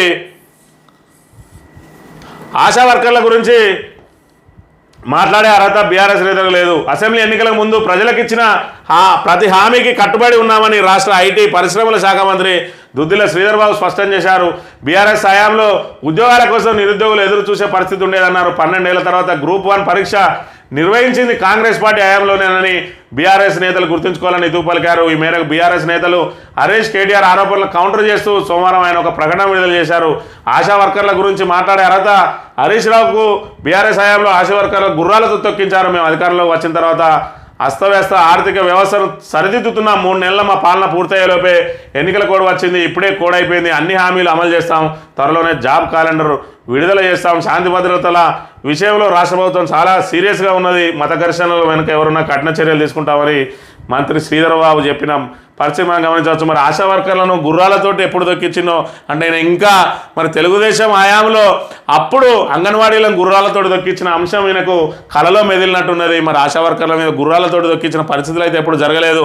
ఆశా వర్కర్లతో పాటు అంగన్వాడీ వర్కర్లకు సముచిత స్థానం కల్పించింది బీఆర్ఎస్ ప్రభుత్వం అనే విషయాన్ని ఇక్కడ గమనించాలి. 12 ఏళ్ల తర్వాత గ్రూప్ 1 పరీక్ష నిర్వహించడం అంటారు. అసలు గ్రూప్ 1కు నోటిఫికేషన్ ఇచ్చిందే బీఆర్ఎస్ ప్రభుత్వం. దానిలో మరి గ్రూప్ 1 ప్రశ్నాపత్రం లీకేజ్ అవడంతో మీరు తిరిగి నిర్వహించారు తప్ప మీరేసిన నోటిఫికేషన్ ఏం లేదనే విషయాన్ని ఇక్కడ గమనించాలి. మరి 1వ తేదీనే జీతాలు ఇస్తానని చెప్తాను. మరి 1వ తేదీనే కాదు కదా, మాకు 3 నెలలు అయింది జీతాలు అత్తలేవని చెప్తే వాళ్ళ మీద మాట్లాడే నైతిక హక్కులే అన్నాను. వాళ్ళకి నైతిక హక్కు లేదు, మీకే నైతిక హక్కు ఉన్నది. మరి మీరే జీతాలు ఇన్ని ఎవరద్దంటారు? మీరు చేయాల్సిన పనులు సక్రమంగా చేయకుండా ఇంకా కూడా ఎదురుదాడి చేసి మరి ప్రభుత్వం మీద ఎదురుదాడి చేసి ఆరోపణలు చేసి ఇప్పటికి 7 నెలలు అయింది. మరి ఇంకెన్ని నెలలు ఇట్లా గట్టెక్కుతారని కూడా తెలంగాణ ప్రజలు ప్రశ్నిస్తున్న అంశాన్ని కూడా శ్రీధర్ బాబు దీన్ని పరిగణలోకి తీసుకొని మరి నేను చేస్తున్న పనులేంటి, మరి వాటిని సక్రమంగా అమలు చేయాల్సిన అవసరం కూడా మరి ప్రభుత్వంలో బాధ్యతగా ఆయన మీద ఉన్నదనే విషయాన్ని ఇక్కడ గమనించాలి. ఈ ఆంధ్రజ్యోతి విషయానికి వస్తే ఛత్తీస్గఢ్ కరెంటుతో 6,000 కోట్ల భారం తెలంగాణ విద్యుత్ సంస్థలపై మోయలేని బరువు పడిందంటున్న ప్రభుత్వ వర్గాలు అని చెప్పి ఇక్కడ ఒక విచారణ కమిషన్ నడుస్తూ ఉన్నది. ఆ విచారణ కమిషన్ మరి ఏం జరిగిందనేది తేల్చాల్సి ఉన్నది. మరి ప్రభుత్వమే ఇక్కడ ఓదిక్కు మరి అక్కడ విచారణ జరుగుతూ ఉన్నది. మరి అదైతే కేసీఆర్ను వాళ్ళు వివరణ కోరిండ్రు. ఆ వివరణకు సంబంధించి 12 పేజీల లేఖ రాస్తే ఇక్కడ ప్రభుత్వం ఉలిక్కి పడుతూ ఉన్నది. మరి ఇక్కడ విచారణ కమిషన్ చైర్మన్ ఇక్కడ ఏదైతే మరి డిఫెన్స్లో పడ్డాడో ఆయన డిఫెన్స్లో నుంచి రక్షించడానికి ఇక్కడ మరో ఆరోపణలతోటి మొదలుపెట్టింది. ఇక్కడ ₹3.90 మాత్రమే తీసుకున్నామని చెప్పి మరి ఆయన సాక్ష్యాధారాలతో నిరూపించడంతో మరి ఇక్కడ డైలమాల పడ్డ ప్రభుత్వం, మరి ఇక్కడ డిఫెన్స్లో పడ్డ కమిషన్తో పాటు ప్రభుత్వం కూడా ఆ ఆరోపణలను మరి ఏ విధంగా దాన్ని మళ్ళీ ఒక ఆరోపణ చేసిన దానికి అది నిజం కాకపోతే ఇంకా 10 తప్పులు, ఒక తప్పు పని చేస్తే మరో 10 తప్పు పనులు చేయాలి. అందులో మరో తప్పు పని ఇక్కడ 6,000 కోట్లు నష్టం అని చెప్తున్న పరిస్థితి. ₹3.90 కొనుగోలు చేసింది వాస్తవం అని అంగీకరిస్తూనే మరి ఏదైతే ట్రాన్స్మిషన్ ఛార్జెస్ ఏదైతే ఉన్నాయో అవి మరి భారంగా మారిందని చెప్పి మరో కొత్త నాటకం ఆడుతూ ఉన్నది ప్రభుత్వం. దాని తాబేదారు పత్రికలు ఇటు ఈనాడు అయితేంది, ఇటు ఆంధ్రజ్యోతి అయితేంది తాటికాయ అంత అక్షరాలతోటి మళ్ళీ ఇక్కడ ప్రజలను డైవర్షన్ చేయడానికి ఇక్కడ తాబేదారు పత్రికలు కేవలం ప్రభుత్వం ఇచ్చిన లీకులే, మరి దీనిలో నిజాలు ఏంటి అని చెప్పి విచారించి రాయాల్సిన పత్రికలు కేవలం మరి ఇక్కడ ప్రభుత్వానికి ఇక్కడ కరపత్రంగా మారి మరి ప్రభుత్వం ఏదిస్తే దాన్ని ఇక్కడ తాటికాయ అంత అక్షరాలతోటి రాస్తున్న పరిస్థితిని మనం గమనించవచ్చు. ఇక్కడ మరి తెలంగాణ మీద బీఆర్ఎస్ మీద విషం కక్కుతున్న ఆంధ్రజ్యోతి ఇక్కడ ఆంధ్రలో జగన్ మీద విషం కక్కుతూ ఉన్నది. అప్పనంగా అప్పగించారని చెప్పి ఏదైతే ఋషికొండ మీద మరి కట్టిన కట్టడాలకు సంబంధించి ఇక మళ్ళీ ఒక వారం 10 రోజులు మరి జగన్ను విమర్శిస్తూ మరి రాక్షసానందం పొందుతుంది ఈ ఆంధ్రజ్యోతి పత్రిక, అటు ఈనాడు పత్రిక అనే విషయాన్ని గమనించాలి. ఎందుకంటే వీళ్ళకి ఇక్కడ తెలంగాణ మీద మంట, ఆ మంట అంతా కేసీఆర్ మీద తీర్చుకుంటారు. ఇక్కడ జగన్ మీద మంట, ఇప్పుడు జగన్ ప్రభుత్వం ఏంది, ఇక్కడ కేసీఆర్ ప్రభుత్వం ఏంది. కాబట్టి ఇక్కడ ప్రభుత్వాన్ని ప్రశ్నించరు వీళ్ళిద్దరు కూడా. ఇక్కడ రేవంత్ రెడ్డికి వంత వాడతారు, అక్కడ పోతే చంద్రబాబుకు వంత వాడతారు. ఇక గత ప్రభుత్వాలను మరి రోజు వాటి మీద విషంగా హక్కుతూ రాక్షసానందం పొందడానికే మరి 2 పత్రికలు కూడా కృషి చేస్తాయనే విషయాన్ని ఇక్కడ మనం గమనించాలి. ఇక కాంగ్రెస్లోకి గద్వాల ఎమ్మెల్యే కృష్ణమోహన్ రెడ్డి చేరికపై కొనసాగుతున్న చర్చలు, స్థానిక సమీకరణాలపై కసరత్తు, నిర్ణయం తీసుకోలేదన్న బీఆర్ఎస్ ఎమ్మెల్యే.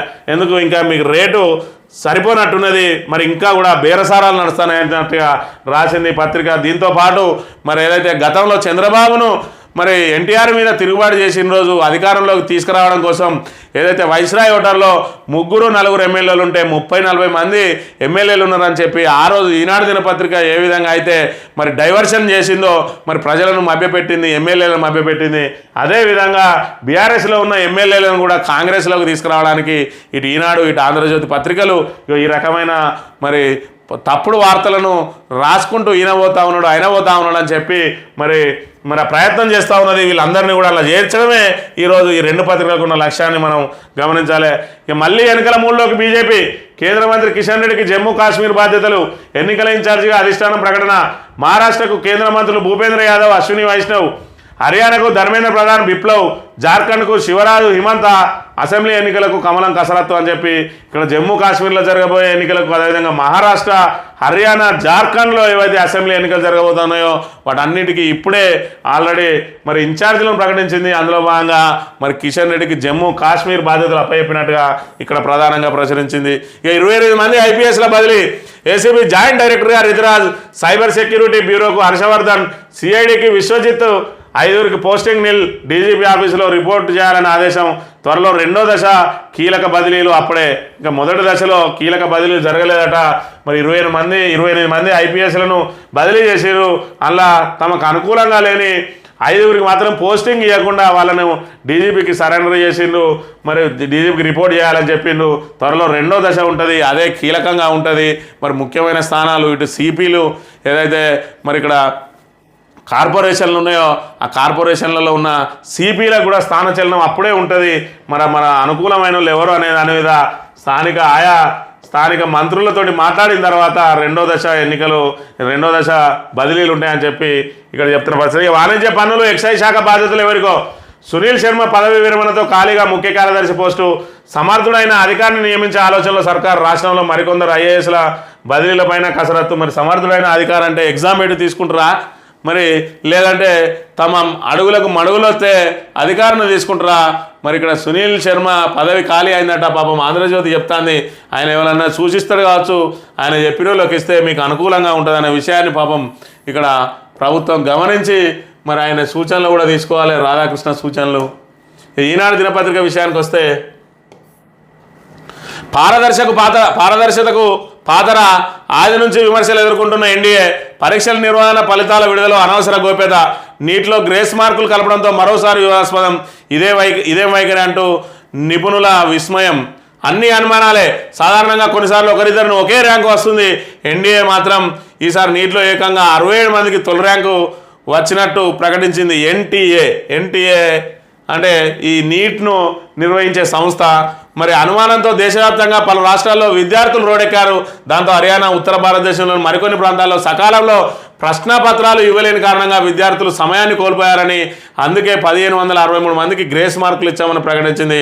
వాస్తవంగా ఫలితాల నాడే ఆ విషయం ప్రకటించి ఉంటే కొంతలో కొంత ఎన్టీఏపై నమ్మకం పెరిగేది. అందుకు భిన్నంగా ఆ సంస్థ ఆ విషయాన్ని బహిర్గతం చేయకపోవడం అనుమానాలకు తావిస్తుంది. నిపుణులు అభిప్రాయపడతానని చెప్పి మరి సమయానికి ప్రశ్న పత్రాలు ఇవ్వలేకపోవడం అనేది మరి ఇక్కడ ఆ సంస్థ మరి నిర్వాహకం కనబడుతూ ఉన్నది. ఆ సంస్థ మరి నిర్వాహకుల మీద ఇప్పటి వరకు కూడా ఎలాంటి చర్యలు చేపట్టలేదు. గ్రేస్ మార్కులు మాత్రం కలిపిండ్రు. మరోవైపు మరి ఒకరికో ఇద్దరికో కాకుండా ఏకంగా 67 మందికి బై రావడంతో మరి ఈ దృష్టి అంతా కూడా దాని మీదకి మళ్ళింది. ఈ నేపథ్యంలో విచారణ జరిపితే మరి లీకేజ్ నిజమే అని చెప్పి తేలింది. మరి ఈ పేపర్ లీక్ అయింది అన్న తర్వాత కూడా ఇంకా మళ్ళీ అదే నీటి ద్వారా మరి సీట్లు కేటాయిస్తా అంటే ఇలా ఈ దొరికినోళ్ళే కాకుండా ఇంకెంతమందికి మరి ఇక్కడ ఇవి జరిగిందనే విషయం మరి ఎట్లా తెలవాలి? దీనికి సంబంధించి మరి పూర్తి స్థాయిలో నీటిని రద్దు చేయాలని డిమాండ్ వస్తూ ఉన్నది. విద్యార్థుల నుంచి డిమాండ్ వస్తూ ఉన్నది. మరి 24 లక్షల మంది తమ భవిష్యత్తు కోసం ఎదురు చూస్తున్న వేళ మరి ప్రశ్నపత్రం లీక్ అయిందని తెలిసిన తర్వాత కూడా కేవలం వాళ్ళని మాత్రం తప్పించి మిగతా వాళ్లకు చేస్తే మరి దొరికిన వాళ్ళే దొంగలు, దొరికిన వాళ్ళందరూ కూడా దొరలుగా చెలామనే అవకాశం ఉన్నాయి. కాబట్టి ఖచ్చితంగా కూడా మరి రీనీట్ నిర్వహించాలని చెప్తున్న డిమాండ్ వస్తున్న పరిస్థితిని మనం ఇక్కడ గమనించాలి. ఛత్తీస్గఢ్ కరెంటుతో 6,000 కోట్ల నష్టం. ఇది పూర్తిగా మరి కరపత్రం. మరి ఇక్కడ ఖచ్చితంగా ఈనాడును, ఆంధ్రజ్యోతి మరి ఇక్కడ ఏదైతే ప్రభుత్వం నుంచి వచ్చే లీకులకు మరి లీక్ వీరుడు రేవంత్ రెడ్డి అవి ఏవి లీకులు ఇస్తే అవి రాయడానికి స్పేస్ మాత్రం కేటాయిస్తున్న అంశాన్ని మనం ఇక్కడ గమనించాలి. వయనాడు బరిలో ప్రియాంక గాంధీ తొలిసారి ప్రత్యక్ష ఎన్నికల బరిలోకి. రాయ్బరేలీని ఎంచుకున్న రాహుల్ కాంగ్రెస్ సమావేశంలో నిర్ణయం అని చెప్పి ఏదైతే రాహుల్ గాంధీ ఎంపీ ఎన్నికల్లో 2 స్థానాల నుంచి గెలిచిండో మరి ఇక్కడ కేరళలో ఉన్న వయనాడు స్థానాన్ని ఆయన వదులుకుంటా ఉన్న పరిస్థితి. ఈ నేపథ్యంలో అక్కడి నుంచి మరి ప్రియాంక గాంధీని నిలబెట్టి మరి ఎట్లాగూ వయనాడులో రాహుల్ గాంధీ గెలిచిండు. మరోవైపు ఇండియా కూటమిలో మరి ఇక్కడ ఏదైతే అక్కడ ప్రభుత్వం మరి భాగస్వామ్య కాబట్టి వాళ్ళ విన్నే పోటీ చేసిరు. కాబట్టి ఈసారి మరి ఇక్కడ ప్రియాంక గాంధీకి వాళ్ళు అవకాశం ఇచ్చి మరి వాళ్ళు పోటీ నుంచి తప్పుకుంటారు. కాబట్టి ఇక్కడ బీజేపీకును ఇక్కడ ప్రియాంక గాంధీకే ఉంటుంది.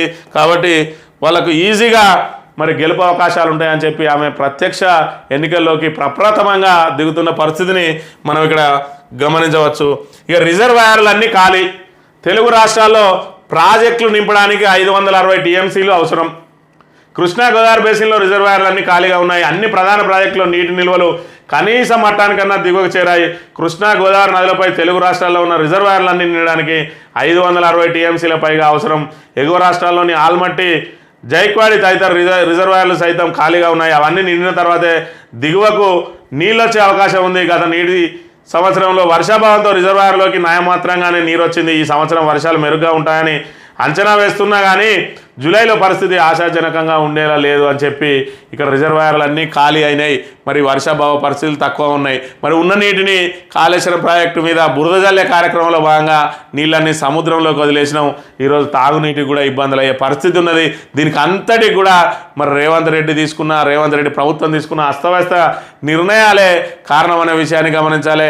ఇక్కడ ఏదైతే మరి ప్రాణహిత నీటిని ఒడిసిపట్టి గోదావరి బేసిన్లో ఉన్న రిజర్వాయర్లన్నీ నింపడానికి మరి ప్రతిష్టాత్మక కాళేశ్వరం ప్రాజెక్టును కడితే అక్కడ నిర్వహణకు సంబంధించి తలెత్తిన ఇబ్బందులతోటి మరి 2 పిల్లర్లు కుంగిపోతే పూర్తిగా కాళేశ్వరం ప్రాజెక్టే మరి ఇక్కడ నిరర్ధకం అని చెప్పి ఈరోజు మరి వాటి నీటిని ఆ ప్రాజెక్టు పిల్లర్లు కుంగినప్పటికీ గేట్లు వేయకున్నా కూడా ఆ నీటిని అన్నింటినీ కూడా కన్నెపల్లి పంప్ హౌస్ నుంచి పైకి ఎత్తిపోసి ఎల్లంపల్లి ద్వారా మరి పైకి పంపి మరి మిగతా రిజర్వాయర్లన్నీ నింపుకునే అవకాశం ఉన్నప్పటికీ కూడా రిజర్వాయర్లన్నీ నింపితే బీఆర్ఎస్కు మరి ఇక్కడ ప్రతిష్ట వస్తుందని చెప్పి కేవలం బీఆర్ఎస్ ప్రభుత్వం గత ప్రభుత్వం మీద బురజల్లే కార్యక్రమంలో భాగంగా మరి రోజుకు 5,000 క్యూసెక్ల నీటిని కూడా వృధాగా వదిలేసిండ్రు.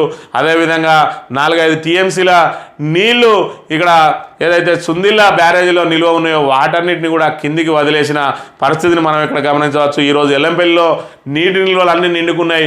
మరి ఇక్కడ తాగునీటికే ఇబ్బందులు అవుతున్న పరిస్థితి. మరోవైపు ఇక్కడ చూసుకున్నట్టయితే మొలకెత్తని విత్తు, పత్తికి విపత్తు, 16 జిల్లాల్లో లోటు వర్షపాతం, లక్షల ఎకరాల్లో రెండోసారి విత్తనాలు వేయాల్సిన పరిస్థితి అని చెప్పి ఇక్కడ డ్రిప్ ద్వారా చేసుకుందాం అన్నా కూడా నీళ్లు దొరకని పరిస్థితి.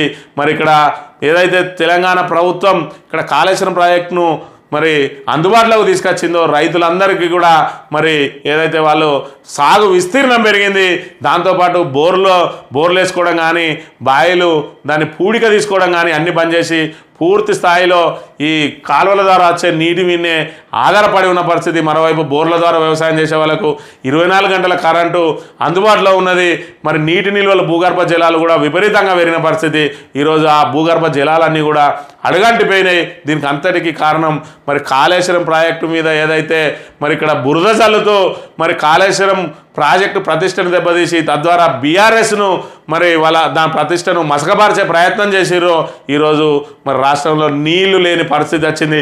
ఇటు కృష్ణాలో నీళ్ళు లేవు. మరి గోదావరి బేసిన్ను నింపుకోవడానికి గోదావరి బేసిన్కు సంబంధించి అనుబంధ రిజర్వాయర్లన్నీ నింపే అవకాశం ఉన్నప్పటికీ కూడా వాటన్నిటినీ నీటిని బయటికి వదిలి ఈరోజు ప్రభుత్వం తగిన మూల్యమే చెల్లించుకుంటున్నదనే విషయాన్ని ఇక్కడ గమనించాలి. ప్రజలారా గమనించండి.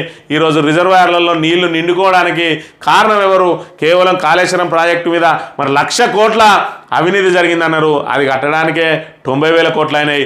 మరి 90,000 కోట్లలో 1,00,000 కోట్ల అవినీతి ఎట్లయితుంది? మరి అందులో టన్నెల్ ఉన్నది 203 కిలోమీటర్ల టన్నెల్ ఉన్నది. 1,500 కిలోమీటర్ల మేర ఇక్కడ కాలువలు ఉన్నాయి. మరి కాలువలు పుక్కడికి అయినాయా? టన్నెల్ పుక్కడికి అయిందా? ఇక్కడ కనబడే 3 రిజర్వాయర్లు పుక్కడికి అయినాయా? అక్కడ మోటార్లు, పంప్ హౌజులు ఇవన్నీ కూడా పుక్కడికి అయినా కూడా మరి 90,000 కోట్లు వీళ్ళు తిని ఇక్కడ ఏదైనా పేపర్ మీద ఏదైనా రాసి ఆడ అతకబెట్టించిరా? మరి అక్కడ ప్రాజెక్టు లేదా? పంప్ హౌజులు లేవా? మరి కాలువలు లేవా? మరి టన్నెల్స్ లేవా? మరి తవ్విన రిజర్వాయర్ లేవా? మొన్నటికి మొన్న మల్లన్న సాగర్ రిజర్వాయర్ నుంచి మరి అక్కడ ఏదైతే హైదరాబాద్కు తాగునీటిని పంపిస్తా అన్నారు. మరి మల్లన్న సాగర్ తవ్వింది కాళేశ్వరం ప్రాజెక్టులో భాగం కాదా? మరి దానికి తవ్వడానికి ఖర్చు కావా? ఈ అనుబంధ రిజర్వాయర్లన్నీ మరి సబ్ స్టేషన్ల ఏర్పాటుకు ఎవరిచ్చిన పైసలు? మరి పంప్ హౌజుల నిర్మాణానికి ఎవరిచ్చిన పైసలు?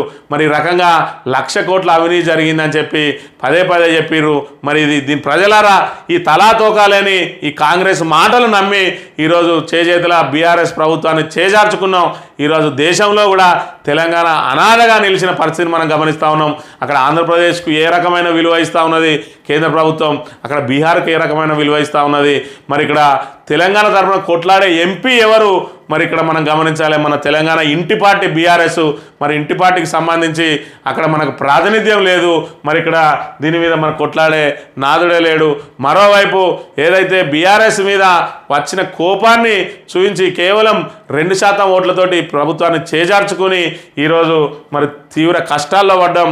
వీళ్ళు గత ప్రభుత్వం మీద ఆరోపణలు చేస్తూ, మరి కరెంటు మీద ఆరోపణలు చేస్తూ, ప్రాజెక్టుల మీద ఆరోపణలు చేస్తూ పబ్బం గడుపుతూ ఉన్నారు తప్ప వీళ్ళు తీసుకునే నిర్ణయాలు లేవు, కొత్త ప్రాజెక్టులు లేవు. మరి ప్రజల అవసరానికి తగ్గట్టు కనీసం పత్తి విత్తనాల పంపిణీలో కూడా వాళ్ళు విఫలమైన పరిస్థితిని మనం ఇక్కడ గమనించవచ్చు. మరి ఏదైతే మిషన్ భగీరథ ఉన్నదో ఆ మిషన్ భగీరథ ద్వారా ఇంటింటికి నీళ్ళు ఇవ్వడానికి కూడా వాళ్ళకు మరి ఆ నిర్వహణ చేత కావడం లేదు. ఇది కాంగ్రెస్ ప్రభుత్వం మరి ఈరోజు రాష్ట్రంలో చేస్తున్న ప్రజాపాలన తీరును మనం గమనిస్తూ ఉన్నాం. మరోవైపు శాంతి భద్రతలు క్షీణించిన అంశాన్ని కూడా చూస్తూ ఉంటే వీళ్ళు మాత్రం కోడిగుడ్డు మీద ఈగలు వేగుతూ మరి ఇంకా కేసీఆర్ ప్రతిష్టను దిగజార్చడానికి మార్పు అని చెప్పి కేవలం విగ్రహాలను మార్చుడు, మన చిహ్నాలను, అధికారిక చిహ్నాలను మార్చుడు, మరి ఏదైతే మన తెలంగాణ గీతాలను మార్చుడు తప్ప వీళ్ళు ఇప్పటివరకు చేసింది ఏమీ లేదు. వాళ్ళు ఇచ్చిన 6 గ్యారెంటీల అమలును నోచుకునే అవకాశం కూడా లేదు. మరి ఇక్కడ ఏదైతే బోనస్ మీద యూటర్న్ తీసుకున్నారు, రుణమాఫీ మీద యూటర్న్ తీసుకున్నారు, ఇన్ని రకాల ప్రజలను మభ్యపెట్టి మోసం చేసిన కాంగ్రెస్ పార్టీకి మొన్నటికి మొన్న మళ్ళీ 8 సీట్లు ఇచ్చినాం. మరి ఇప్పుడు ఈ పాలన ఏ విధంగా ఉంటుంది అనేది వాళ్ళ పరిస్థితిని చూస్తే మనం గమనిస్తున్నాం. కాబట్టి 5 ఏళ్ల పాటు మనం చేసిన ఆ పొరపాటును అనుభవించక తప్పని పరిస్థితి ఉన్నాయి. కాబట్టి మరి ప్రజా పోరాటాల ద్వారా మాత్రమే మళ్ళీ మన హక్కులు సాధించుకునే అవకాశం ఉంటుంది. ఇప్పుడు ఏం చేసినా ప్రభుత్వాన్ని మరి మెడలు వంచి పని చేయించుకోవడం తప్ప వేరే అవకాశం లేదు. కాబట్టి మరి ఇలాంటి సమస్యల మీద ప్రజలందరూ ఏకమై పోరాడాల్సిన అవసరం ఉన్నది, ప్రభుత్వాన్ని నిలదీయాల్సిన అవసరం ఉన్నది, ప్రశ్నించి పనులు చేసుకోవాల్సిన అవసరం ఉన్నాయి. కాబట్టి మరి ప్రశ్నించే వారికి అండగా నిలవాల్సిన అవసరం కూడా తెలంగాణ సమాజం మీద ఉన్నదని తెలియజేస్తూ ఇది ఈరోజు మార్నింగ్ న్యూస్. తిరిగి రేపు వెళ్దాం. Thank you very much.